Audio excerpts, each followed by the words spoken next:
Welcome to our regular Friday conference. Today we are very lucky to have our special guest. No? He's one of the most renowned retina surgeons in the region, no? Very famous internationally and also locally. He is the current chair of the Department of Ophthalmology of Cardinal Santos Medical Center. He's also a board member of the Philippine Board of Ophthalmology. And ano pa ba? Okay. We're very lucky to have him. No? I've seen him lecture in both here and abroad, and his videos are really very exciting. No? So without further ado, I'd like to welcome Dr. Carlo Antonino Nasol.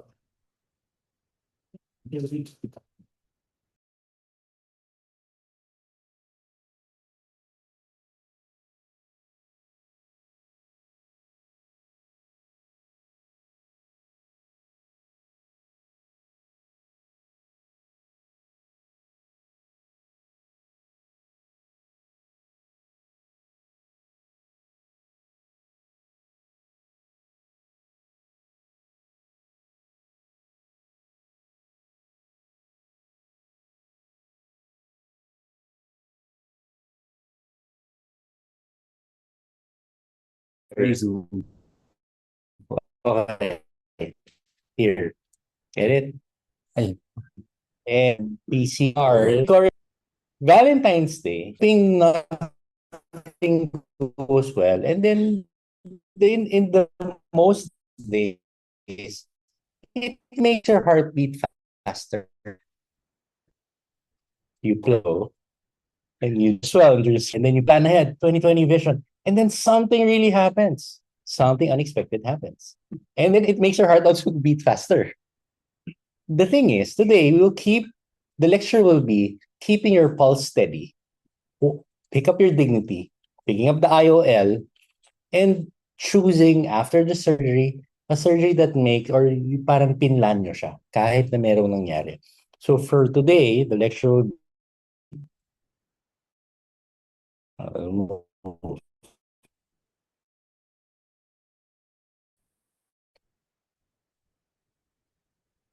from rupture to residents. Yeah, I was one of the residents before, way back.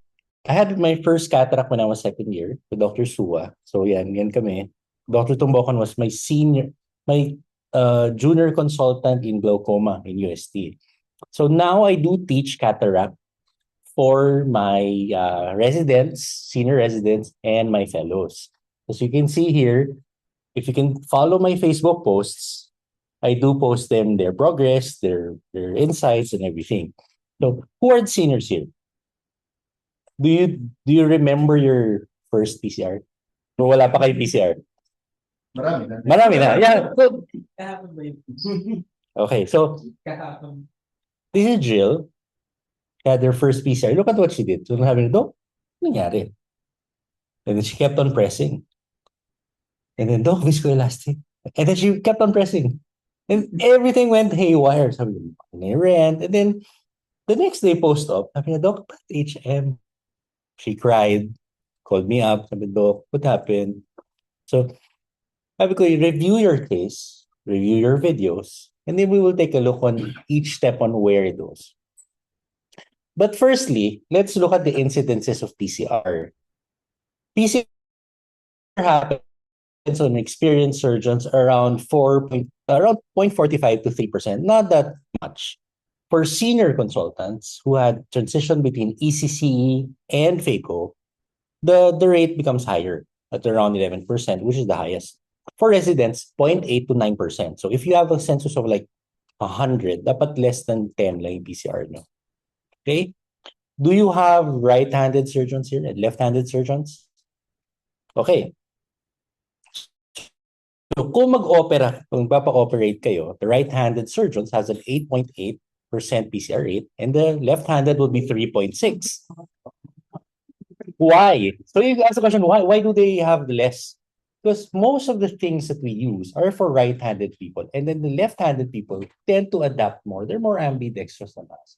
Thus, if you're looking for a better or more less PCR rate, look for a left-handed cataract surgeon.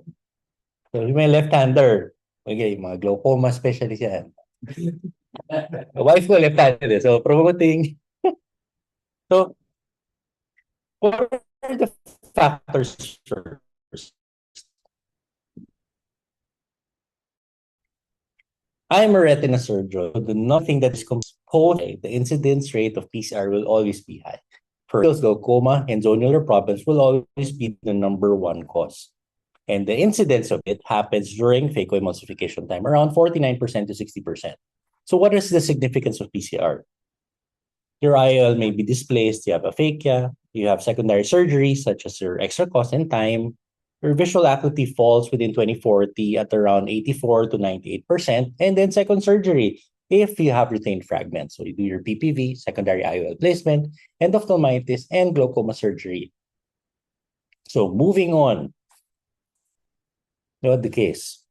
This is one of my seniors doing a cataract, and then, Doc, why does it move that much? So for senior residents, the number one thing that you have to look for is early recognition. Take a look, ask someone to look, and ask a third person to look in order for you to assure that you have a PCR. So what is the earliest detection? The earliest one is before they go inside the operating room. If your patient from the slit lamp doesn't really align with your, when you take a look at the picture, more likely there will be a higher chance of PCR. The next, inexperienced surgeons, January, February, March. Always yan. In training, January, February, March, yun yung mga mas maraming PCR rates. And then eventually you get better. People who are still in learning curves do get PCRs more. And now we go to intra-op. When you look at your lid specs, when your lid spec is so tight, you have pressure to build up at the back of the eye. So that's why you push your vitreous up. And the number one cause for intra-op, I'm not saying it's the surgeon, machine malfunction. Yung mga, pag may PCR, una siya, ay, nag-surge. Yung palagi yun, ay, nag-surge. Yung palagi gano'n. Very common. Yeah, sisirain mo yung, ay, nag-surge siya. So, in the board, they will ask you telltale signs of PCR. Those are the three, no? So, if you if you have a PCR, the first thing that you'll do is remember the 3 R's. What are those 3 R's? First one is relax. The next one is reorganize. And then the last one is to regain control. I'm an avid car fan. So I'll make it into a session. So the first down is to relax. Everything should slow down. Diba? When you're like drifting in a car, kailangan mo bagal. So how do you make it? So the first R will be relax and slow down. S meaning you stop your ultrasound. And aspirations maintain in step 1. If you're using a machine that has mode 1, step 1 lang. L, lower the bottle height. And the next will be your best friend, which is your OVD. So relax. Step 1. Stop ultrasound. Then OVD. O, diyan. Diba? Slow down. Why do you need to slow down? Kasi during this time, when panic strikes, your mental capacity will also go haywire. You'll do everything eh. You want to pull it out and then eventually mas mahirap na siya. So the first thing that you want to do is just lift your foot and then put your viscoelastics. So again, another case. So these are the videos of my residents. Through the years, we've been collecting so much videos. Yan yung mga kulang. If you see that parang string effect, kulang pa yan. You have to have the more parang cohesive type. So next one, why do you want to relax? You want to wait for your adrenaline levels to go down so you can plan your next step. Because now you're dealing with a new case. You have vitreous line or AC. So you want to deal with that first. So having that OVD stops time. So what's the next R? Reorganize. Diba? Parang bit stop, reorganize. Change your settings. So how do you change it? Machine flow, you have a low flow program, low aspiration rate, and low flow vacuum. Again, you have to emphasize viscoelastic is still your best friend. It's better than your PPV.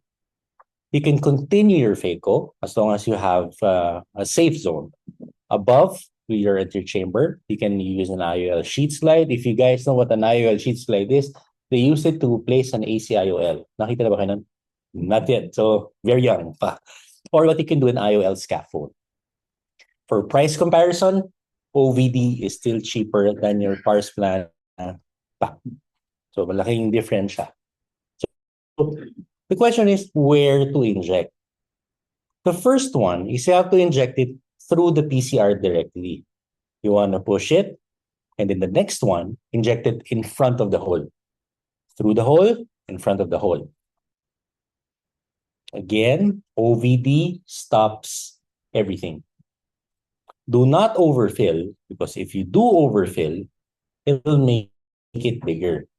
Based on this video. Ayan na, see? See, no? Made it bigger. So do not overfill. Inject it in the hole, inject it on top, but do not overfill. Next, how do you reorganize yourself? Now vitreous is unseen. So what you can do, you can put your diluted triamcinolone by 10% of the cannula that you have. If you're using a 1 cc, so 10%. Using 10 cc, just 10% of that. And the next one, you should have a closed system anterior vitrectomy protocol. So what is it? A closed system vitrectomy is using a separated infusion in vitrectomy. You have to suture your main port. Nag-vitrectomy ka ba with your PCRs? Isa pala. Oh, it's okay. But eventually, when you don't do your vitrectomy on the main part, I have videos to show. So if you have, let's say, so this is a PCR, diba? So inject it, consider triamcinolone. You have to have a snug fit port so it won't escape. So I had one resident who did it on the leaky ports. So ito yung tsura ng leaky port. Ito yan, siya. With all the shakiness of the resident, sabi nga, Dok, ano na nangyari? See that balloon? So doon siya nagli-leak eh. So he had to do it first on the main port, and then eventually we sutured it and created that. So this was the first PCR of one of my residents. So tingnan nyo kung gaano kalaki ang shape niya. So again, adrenaline levels niya, mataas pa. So that's why you just have to relax. So another PCR. Closed system. Do your vitrectomy using different ports. Close the main port, make another incision, and do your vitrectomy. Next, then the third R is regain control. Regain control is after your vitrectomy is now placing an IOL. We divided it in two sections. One is mostly in the bag. You do not have to suture so much. And the other ones are the specialized moves for suturing the IOL. First one, in the bag, so it goes 6 millimeters ACIOL. So I got this from Dr. J. Vicencio that he was using it as a Dr. Hill, the IOL, what do you call it, calculation. He printed it out and then he posted it in the OOT. So para the nurses would know, Doc, may PCR, and then this is the IOL that you need. So mabilis na makuha. If the younger generation listening to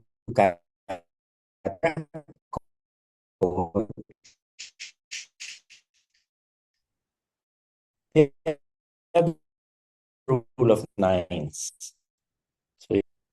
So afterwards, you can place your IOL. A choice between your sulcus, your bag, your AC. So the resident chose a 6 millimeter IOL, which is placed in the sulcus. So PCR happens to the best of us. Even consultants like me, this is one of my cases, it's a combined case. See, even experienced machine surge. Machine, see, oh, well, I wasn't there. But the PCR, again, relax using the OD. Lift it up, hold, and then don't overfill. And then slowly pull out your, let's call it, your main phaco part. Place it. And then since sinatamad na ako mag-phaco sa kanya, scoop out mo na lang. It's the same thing. Sir damage. And then eventually, suture. And then since it's a phaco vitrectomy naman, you can just do your vitrectomy here. You can also put your three-piece IOLs. So three-piece IOLs, if it's available in your centers, you can also use that. So place it in the correct position. There's this lecture by Dr. Karen Francia that they had an IOL capture. They placed the three-piece, the Prolene, what do you call it, arms in the sulcus, and then they place the IOL under the bag. So it's an IOL capture. So what is a scaffold technique? A scaffold technique is if you let's say you have fragments and you have a sulcus or the bag itself, you can actually do a phaco in it. So it's one of my residents again who completed anterior vitrectomy. The bag is still intact with a small little hole lang. Place the IOL in the bag, and then you can continue your phaco with it. So it's an IOL scaffold technique. So yan. Now we move on to the others. Let's say there are many lectures for secondary IOLs. I've picked a few of the IOLs that needed to be discussed about. So I chose the Iris Claw IOLs and the suture glued IOLs. The Iris Claw IOLs, um, if you have a we have a cornea specialist here, gusto nila yung ganito. But if you're a non-cornea, sa cornea namin pinipadaan. So, buti walang cornea. May cornea ba? So, wala. Okay, so, pag cornea specialist, this is the correct way. So, you make a tunnel, you place the IOL through the tunnel, and then you clip it left and right in order for you. Okay, hindi pala to. This is the suture pala. So, suture ito.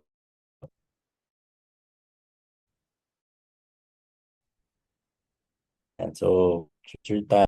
Wala siguro, nag-pass through. Okay. Yan yung secondary IOL implant. So, I don't wanna suture that anymore. So, that's too much. This is a Z technique using Prolene sutures. Okay. The next one.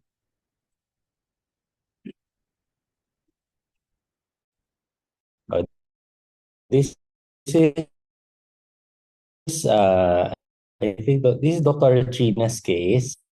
It was launched in the last convention. This is a CMT flex. So if you are a trab surgeons, it's easy for them to do those flaps. You can create just two flaps, and then the IOL can be injected in those flaps. It has a T-shaped design, so you can just get the IOL and then suture it back. So madali lang siya for glaucoma surgeons. Retina surgeons like me, I don't want to do more. It's kind of tedious. Hindi kami magaling mag trab flap. So yan siya. Yeah. No, we do. But this one, it's too many sutures. Too many sutures for us. So by doing that, no, this is the preferred technique that we use. So iris glow or retina. Yan. So left and right, clip for us. And then we just had to abandon this technique because we had a lot of incidents. So that iris claw IOL that falls at the vitreous. So we had to get it again. So the technique that we use now is what we call the Canabrava technique. So Canabrava is scleral fixated. There are two types. If you use the aqueous IOL, which is injected in the AC, and you use a 5-0 Prolene, AC, no? This is the preferred technique that we use now. So you just get your Prolene sutures and then you just bury the bulbs in the conjunctiva without you opening it. So what if you don't have the IOL during your surgery? So we tried a different technique. So it's a double flange 5-0. If you have an injectable IOL, you can just puncture it and then create your own flange. This is, yeah, you have to puncture the IOL after the junction, you create your flange. After creating it, you can just inject it and then guide it through. Yeah, this is my case. So, yun siya. Here, inject, and then that's it. See, so parang wala na sutures. We don't want to open it up anymore. So, This is a separate lecture that I do give to secondary IOL, but it takes a lot of time for the technicals to it. The one question we had before during residency IOL and the IOLs that we have, it's because 85% will develop secondary pigment dispersion. 33% of them will have IOP elevation and 23% will develop secondary glaucoma and cystoid macular edema. So if you don't have the IOL, don't inject it. Get the correct IOL. It's always safer to get a secondary implant rather than you injecting the IOL and dealing with the glaucoma afterwards. Because once you have the glaucoma, it's hard to reverse. Tama ba, Dr. Mitzi? Oh, correct. So, UBM, siya. Well, ayan, optic, it closes the angles. It pushes pala. Pushes the angles to the side. So, ika nga nila, if it's all superheroes, but he can fit it, but it doesn't really parang match it eh. So, kumbaga sinasabi na iba, kasya naman eh. But it's not the correct thing to do. So, what are the special moves that you have? If you watch the Fast and the Furious, diba? Never namatay si Vin Diesel. For the last 9, never siya namamatay eh. So they had special moves. In your PCRs also, you have your special moves. So what are those, no? The number one thing is staff training. If you have the OTs, you have multiple phaco's, you should have a dedicated PCR drawer. You have your viscoat, you have triamcinolone, you have your cannulas or cutters, gauge 23, sutures. Resident training. Again, as trainees, you have to prepare your IOLs in advance. And for surgeons and for consultants, I have learned not to say those things. Shucks. Diba? Bumubulong tayo. Shucks. Oh no. Oops. Ay, nako. Don't say that. Kasi your patients are all awake eh. And remember, there was one patient of ours who said, "Ito kaning vitlos." Said ko, parang, huh? Sabi, lecture po yun. So, never say that. Naku, may vitlo. So never say that. When you're teaching, never say those things. So what are the guiding principles for this? Avoid intra-op and post-op vitreous traction. It's number one. So do not pull. You have to maintain a normotensive globe. And then do not place instruments in those. Cutter, don't place your phaco probe, don't place your spools, don't place anything there. Because it's not the correct thing. Because you will be pulling the vitreous out of the vitreous cavity. And then you might have retinal detachment in these cases. So this is one of the cases of my fellows. Residents again, hinatak niya. And then that fell. And then while the fellow was doing the vitrectomy, nabutas pa rin yung retina. So from one event na nabutas, and then eventually, it became a big case. And then eventually, we lost the eye. Eh. So, it's nice to have videos. It's always nice to have videos. So you will always remember what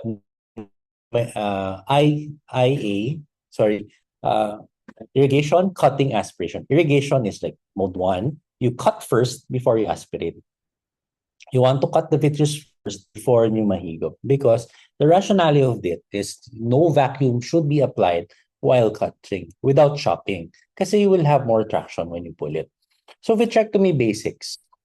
There is no correct number, but if you have the machine, get the highest cut rate available. I think you're using the Constellation, diba? Conste? You have the 5,000 cut rate. Pwede na yun. You can do that, no? The newer Constellation will have 16,000 cuts. Where does your infusion go? Do not point towards the PCR rim kasi you will hydrate the vitreous. Point it towards the angles and to the sides. Okay? So for video, why do you need the highest cut rate? On the right side, you have 1,000 cut rate. You can see the vitreous action. See, when it's more open, you have vitreous pull, mas mahaba yung pull. Kaya nisasabi, 800 of machine available. If you have 5,000, look at the particles. It doesn't really move that much because it's more close. If you have 16,000, you have less movement.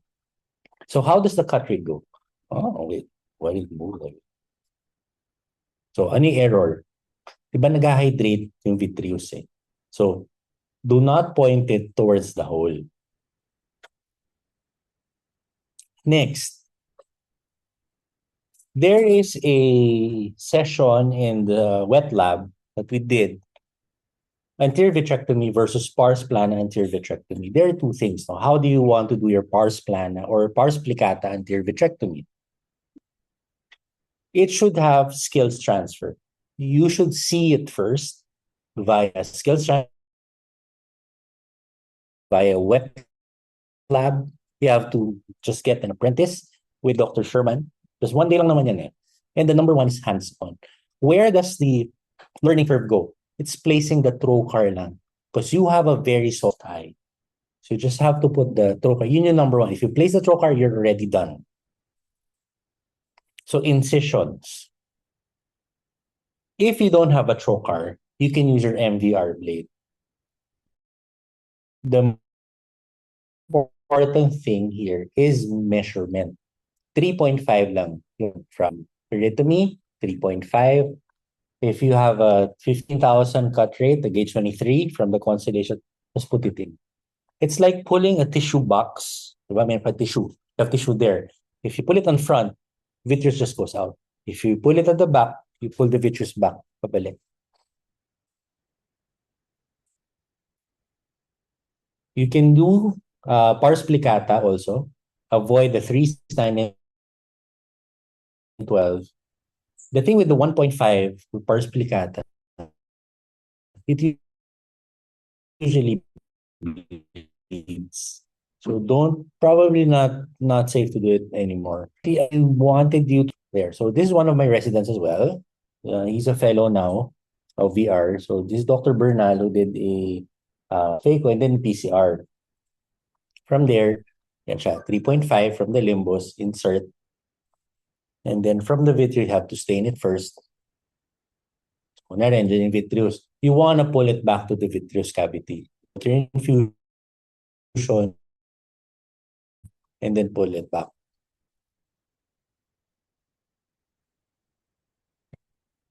Then pull it down. So you don't want lang the vitreous in the anterior chamber. Because if you put it, your cutter on the anterior chamber, you're just pulling it out on the opposite side. And then you can place your IOLs again in the bag. So eventually you'll probably have the safe phaco like that.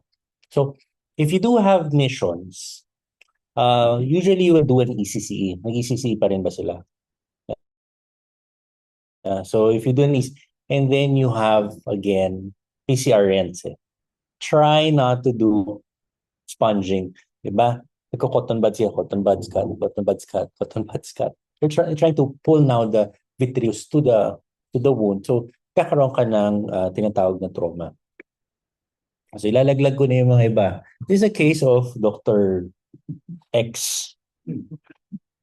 So, even the best consultants, lalo mo kung sino consultant yung temporal, yung superior 180, di ba? Kahit siya scoop and then IOL placement. So, it really depends. So, parang ganyan. O ito, left-hander, may glaucoma. O, hindi ko na-name kung sino yun. Even the best surgeons will always have a piece. Tilt na. Scoop.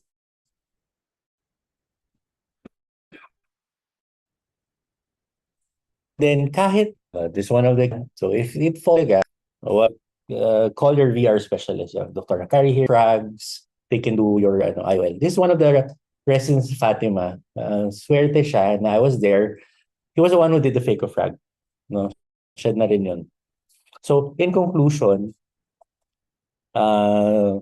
remember the 3 R's.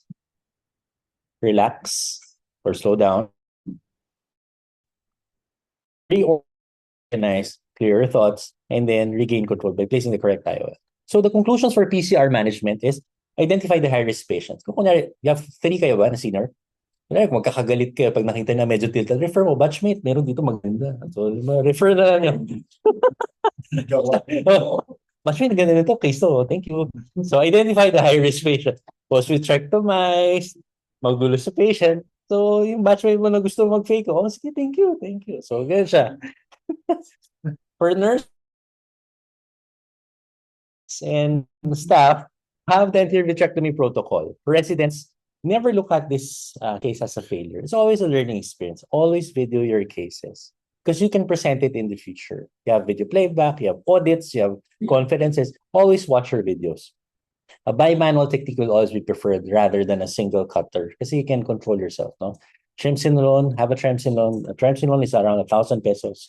You can have it done. You can have it in your bag. So madali lang siya.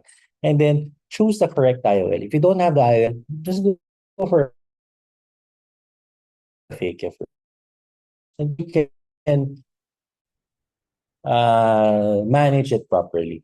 So life is cruel. So you have to deal with it. So everybody gets a PCR. So for example, this was me, senior year. I'm very lucky that I have Dr. Sherman with me all the time. So this was me and Dr. Aloy. Yeah, magsama kami Dr. Sherman. 2011, went to my first AOS. And then I'm very thankful for Doc Sherman for bringing. Resident pa lang ako to, President ko pala. nagkakapuwera pa yan. Kakapuwera pa yan. But I do, I always take it from me. I always ask advice from Dr. Valero, no? Every mistake is an opportunity to learn something new. So do take it as a learning step. And when it comes to, mastering skills, time is the magic ingredient. You have to do a lot of cases. You have to have complex case. You have to rupture a lot of bags. Ganun talaga siya. It's not one way. And when you do have complications, it's better to have it done during residency. Because you always have your consultants to work by your side. Not during consultancy na you have lawsuits na available. So do your cases during residency. Be aggressive. Prime your patients. Talk to them properly. And then if something happens, tell them what happened. It's number one rule. Tell them, be honest, be ethical, and just keep on doing cases. So thank you very much. It's only 33 minutes. You can follow me up. Thank you for the invite. So thank you very much. Any questions?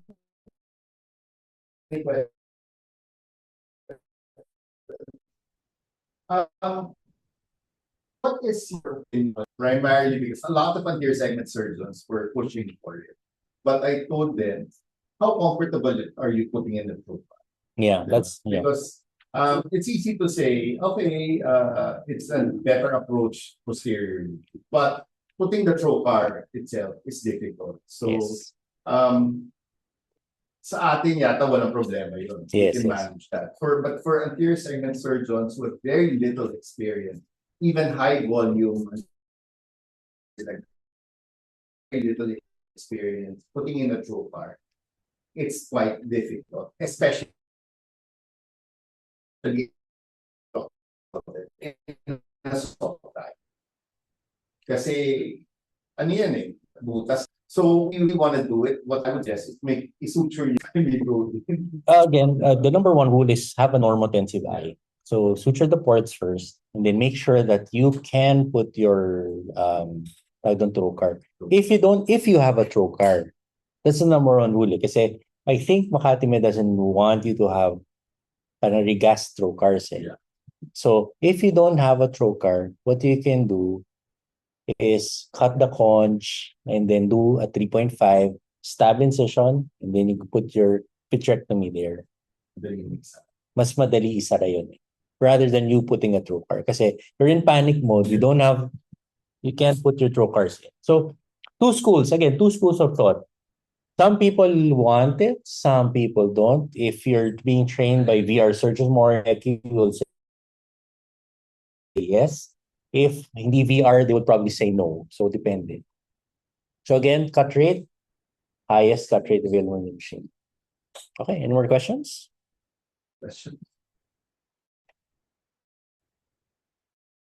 How do you Ikaw, do you prefer anterior approach or posterior? Ako posterior pa rin. Posterior. Posterior pa rin. I always tell my residents, if you're not comfortable, you can also do an anterior approach. Make sure that, like what you said, it's a bi-manual. Sabay. Kasi you can't do it through the main cortex. It's The vitrectomy technique naman is not for debate as long as you did correct vitrectomy. It's just have to cut the vitreous in the AC. So don't, ito question, senior. How do you place, senior ba? How do you place your cutter? Cutter down, cutter up? In the anterior vitrectomy. Down, up. Up. Up siya, up. Di ba di down? Kasi you're pulling eh. Again, you're pulling again. So, cutter up lang naman. And then you always check with triamcinolone. If you still have vitreous there, and the question, I had one question before, do I eat everything? Question is no, just eat one that nag-egress lang papunta into your chamber. You can swipe it in also. Swipe everything in naman eh. So you just have to cut whatever's outside of the bag. And you have to cut lang from the hole itself. The hole tuloy. Sorry, PCR rent itself. Dun siya. Just on top, cutter up, then clean. And place your IOL. If you do have it. Any more?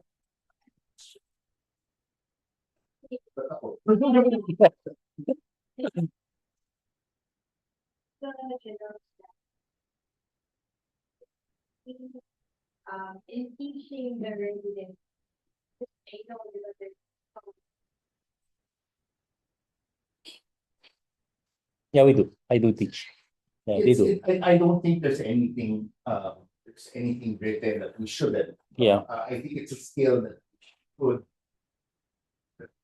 they should know. My problem is it should be taught. I see a lot of anterior segment surgeons kasi saying, you do PPA, PPA. Tayo mo nga tingnan ko kung Paano ano kayo gawa. Yeah. And most of the time, they say, do it, but let me see you do it.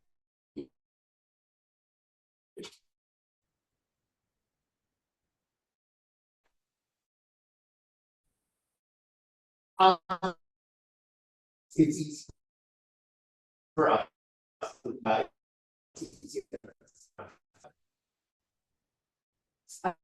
That was okay. That really. Chances are it will not be because sandali ka lang naman mag-picture. The problem kasi with shelving is malambot na yung matang shelving na ang kita. There's a new machine coming out from Alcon. Yeah, the cutters that you will get are gauge 27 already. So the pack is around 70,000 kasi. So medyo talo lang. But they're considering PPV pack for anterior segment na. So may isang trocar sa isang cutter. That's the problem with them.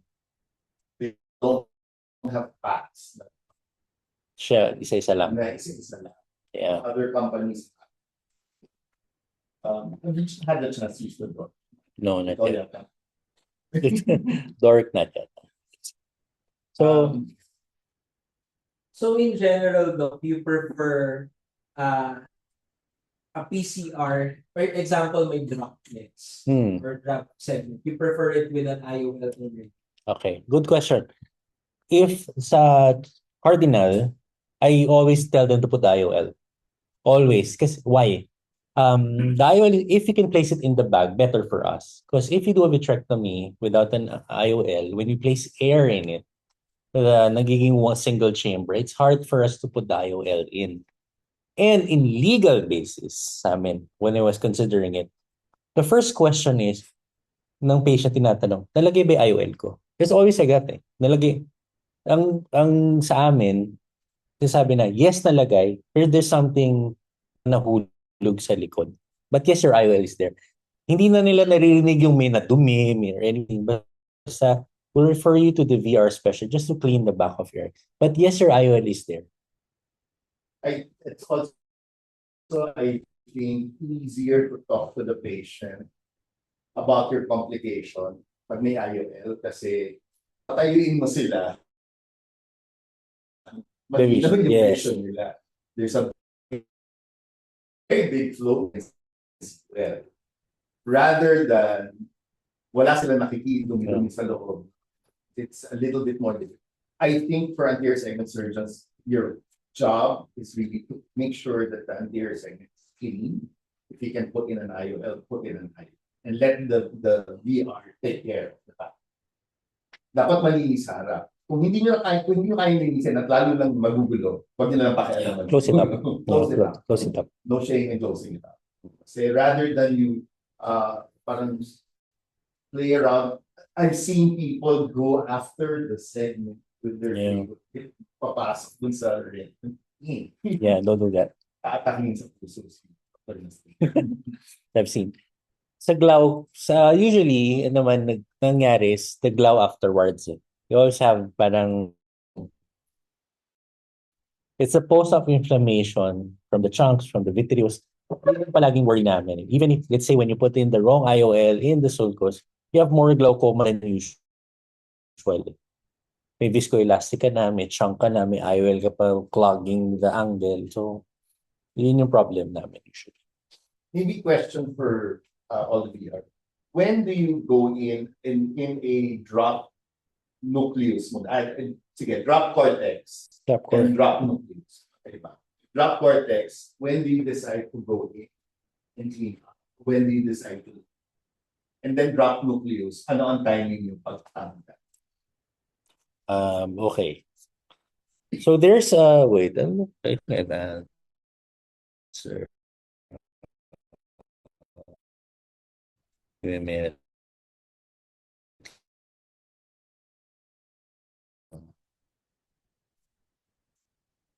Wait, I'm gonna go away. Let's say, bilog na siya, 1/3 na naiwan nyo. You have to do a vitrectomy. If less than 1/3, without glaucoma, without post-op inflammation, like vitritis or anything, you can watch out for it. Steroid work, no studies has even claimed that if you put oral steroids, it's going to work on it. It's anecdotal. Sometimes it works, sometimes it's not. But there's no justified study that if you place oral steroids, it's going to go away. So less than 1/3, watch out for glaucoma and vitritis. If it's more than 1/3, definitely go in.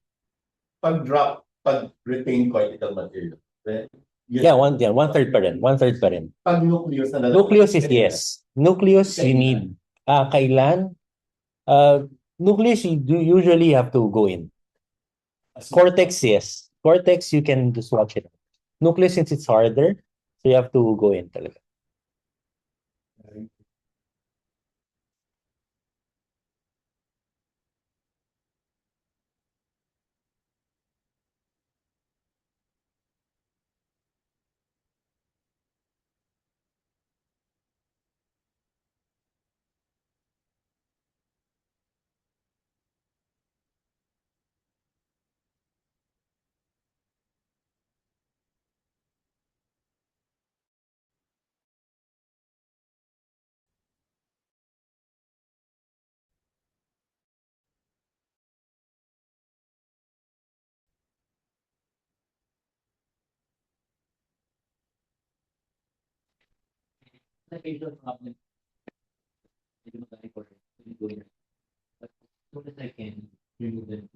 For cortical material.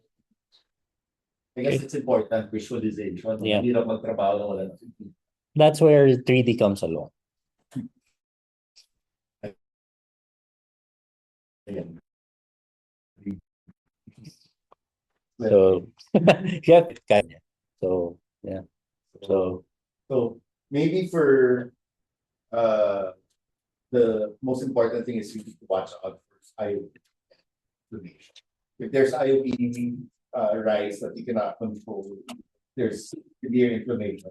Wala ka na severe. yeah.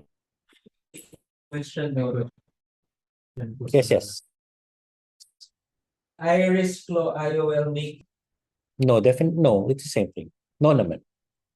It's sometimes if you don't place it properly, if you have a gap between your pupil and your iris claw, it's gonna have a problem when we place gas or silicone oils. That's the only thing. Kasi the silicone oil will slip through that small crack and then you have a single chamber silicone oil. Having any PCR actually, if you place it in sulcus, when you do a air fluid exchange, it's going to be bothersome for the VR. But other than that, if you place it in the bag, even if you have a rent, it should be okay. The only other thing that I've noticed with iris flow is that sometimes they don't dilate after. So yun din. So hindi but No. any other questions? Questions? I think you have to put it down. No. It's intracam antibiotic is beneficial. When you study the cataract manual, intracameral antibiotics, even if you don't have a PCR, is warranted. So it's not a question if you really have to do it. It has benefits over not putting it. So just place it. Wag lang vancomycin at ceftazidime. So those are different antibiotics. So if naglabas na kayo ng cheat sheet, hindi na PCR iniisip nyo. So it depends on what antibiotics technique you are to inject. Oh, yeah.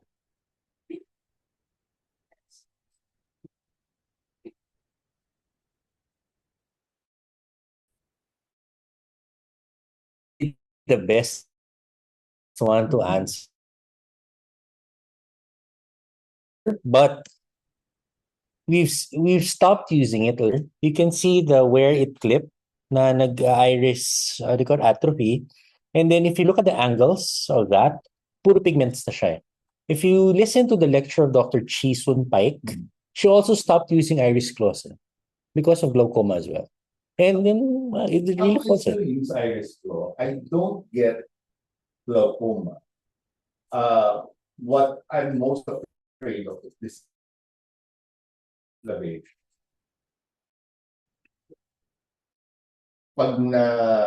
Kasi pag na yan, wala na signal yung although I haven't had a disinflammation, I know that marami na rin eh. Marami na kami kinukuha eh. some people do anterior iris. Okay, wait. This is ito lang. Parang extra lecture na. This is the advantage of 3D. No, I've been a 3D user for 5 years. If you listen to my lectures for the past 5 years, puro 3D lang. So, I'm going to give you an advantage of that. No? So, this is a post-phaco endof. Yan yung cornea niya. Cornea. You just clean it out. Kaya it doesn't really matter kung hazy yung cornea eh. Kasi if you use a 3D, you can see through that eh. It's not our eyes that's gonna look. It's the camera's gonna do it for you. So you can see here. So ganyan, you can see through that na. You can see the nerves, see the diba? Parang okay na. So if you have a 3D machine, if you can get a 3D machine, that will be better talaga. So yan siya. Kaya hindi mo kailangan na medyo easy. Kahit sa amin kasi medyo easy. As long as the 3D can do it, probably can do it as well. Which do you prefer? The Ingenuity. Now the Ingenuity. Yeah.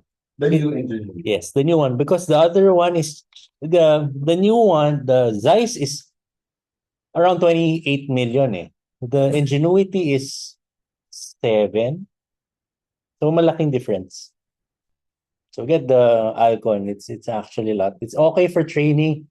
Not okay that much for anterior segment surgeons. For VR, it's a plus. All right. All right. Any more? Do you have any other questions? If not, we'd like to thank Carlo for their. Thank you. All right. Thank you very much for spending your Friday afternoon. All right. Thank you. Thank you. Thank you. Sana maulit. Yeah, sure. Just give us your time. Thank you.